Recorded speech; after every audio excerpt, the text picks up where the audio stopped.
All right, we're going to finish 17 here.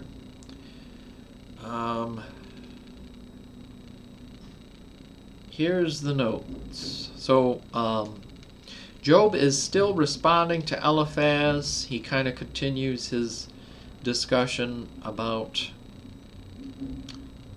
upright men shall be astonished at this, and the innocent shall stir up himself against the hypocrite. The righteous also shall hold on his way, and he that hath clean hands shall be stronger and stronger. But as for you all, do you return and come now? For I cannot find one wise man among you. I feel like he's making a statement about blindness, that self-righteousness is like that. Like it's worked before, so it'll continue. And it always works, and Batman always defeats the Riddler. It's like, don't you ever notice something subtle, like demonic activity? Don't you... How are you going to deal with the lady going completely insane, just out of nowhere? And then a life being completely ruined by those circumstances. How do you deal with that, Well, if you'd done this, you would have made it. Well, if you had just tithed to your church, if you had gone to church, you would have made it. That's what I've done. It's always worked. 9 to 5 every day, I'm the ideal Christian, and I work at Jeep. Bam.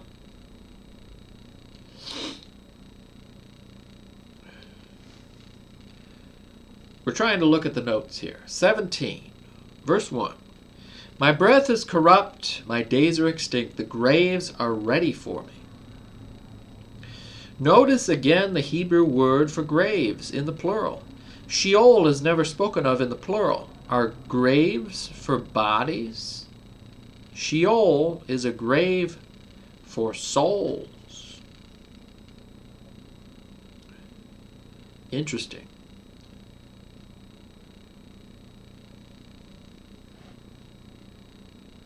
Does that scare you? Your soul. You have a body that's... the back is really messed up today. But then you have a soul. Do you worry about your soul? Or is your soul in Jesus Christ? Is your soul returning to God? Or do you have a self-righteousness that says, I've done enough. I've saved enough money for God and I go to church. That's what really matters. Not that idiot that works at the store with a Bible out. He's garbage because he doesn't go to church. And he doesn't have a $90,000 a year job like I do. I'm clearly worthy of heaven, unlike that loser.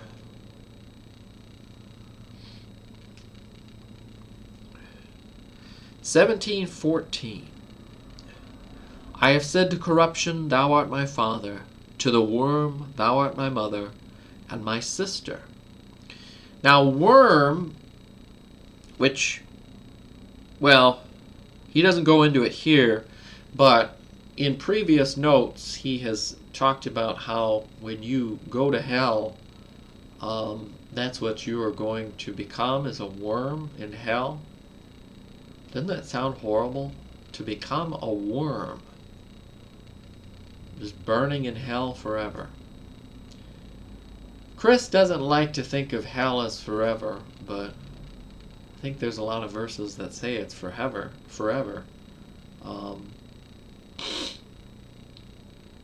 He also likes to think that hell is not for humans, and it's only for the angels, or the fallen angels. That's what it's meant for.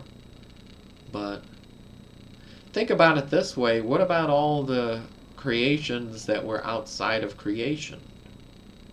Maybe it's meant for those things.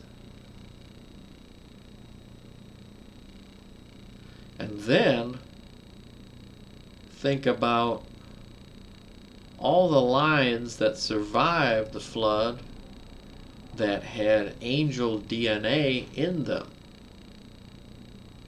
What if all of those DNA strands, I don't like talking about it scientifically, like genetically speaking, what if all of those people that have the like angel DNA in them, what if they are the ones that are destined for hell? I mean, I don't like thinking of destiny. That's just not, I don't like. But what if that angel DNA causes you to be more susceptible to demonic activity and that kind of thing, and that's what leads you into hell? I don't know, just a thought. All right. Let's read the note on 14. The verse is more than a dramatic, figurative statement, as the Bible-correcting scholars and teachers pretend. They forgot that Jesus Christ called himself the same thing in Psalm 22:6 and warned about being the condition of a man in hell. Mark 9:44, 46, and 48. Jesus extended the classification to a serpent in John 3:14. Jesus Christ warned that a man had better not lose his soul. Mark 8:36. When God made Christ to become sin, 2 Corinthians 5:21, he lost his soul, Isaiah 53:10. It was made an offering for sin, John 18:11, Hebrews 5:7.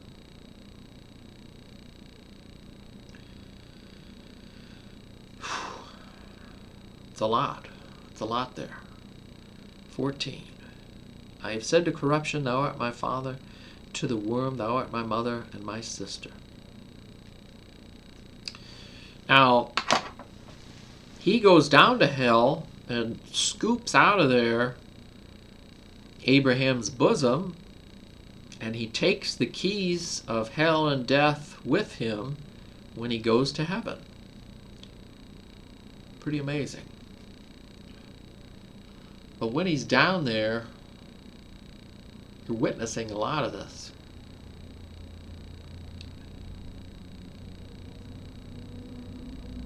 I think I'm going to stop talking. You have a great day. Thank you.